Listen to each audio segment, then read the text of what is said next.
रामू नाम का एक लड़का बहुत गरीब था। उसके पापा की मृत्यु हो चुकी थी। वह अपनी माँ के साथ रहता था। उसके पिता गरीब होने के कारण उसे पढ़ा भी नहीं पाए थे। रामू को कोई रोजगार भी नहीं मिल रहा था। एक दिन उसके घर का अनाज खत्म हो गया। उसकी माँ ने कहा, बेटा, हमारे घर का अनाज खत्म हो गया है तो खरीद कर ले आ। लेकिन रामू के पास तो पैसे ही नहीं थे। तभी वृक्षामदेही, वृक्षामदेही, बेटा कुछ भी खाने के लिए है तो ले आओ, मुझे बहुत भूख लगी है। राम तो दुखी हो गया कि उसके पास ही खाना खाने के लिए नहीं है, तो है साधु को कैसे देगा। तभी उसकी माँ ने उसे 100 रुपए दिए।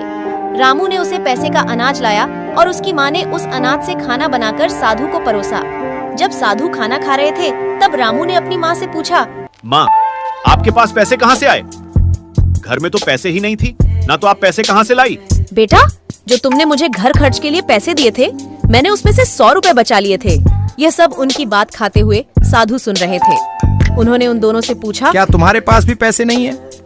फिर भी तुमने मेरे को खाना दिया? तुम्हारा दिल इतना बड़ा है? ऐसे बड़े दिल वालों को मैं चमत्कारी नारियल का पेड़ देता हूँ। आज मैं ये तुमको भी दूंगा, चलो मेरे साथ। ये कहकर साधु उसे अपने साथ ले गए। साधु के घर आकर साधु ने उसे एक नक्शा दिया जिस पर लिखा था, नारियल का पेड़ आखिर कहाँ पर है, और इसके पीछे एक मंत्र भी लिखा हुआ था, जिसे बोलने से जादुई नारियल का पेड़ उसे नारियल देगा। वो उस नक्शे पर बताई हुई जगह पर गया।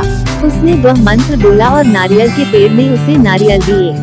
उसने सारी नारियल को बेचकर बहुत सारे पैसे कमाए और इन पैसों से उसने दुकान खोल दी। वो अपने नारियल को ज्यादा दाम में बेचता था और लोग उसकी सारी नारियल खरीद भी लेते थे, क्योंकि उसकी नारियल की पानी ही इतना स्वादिष्ट था कि लोग बिना तारीफ किया और ज्यादा पैसे न दिए चले जाएं।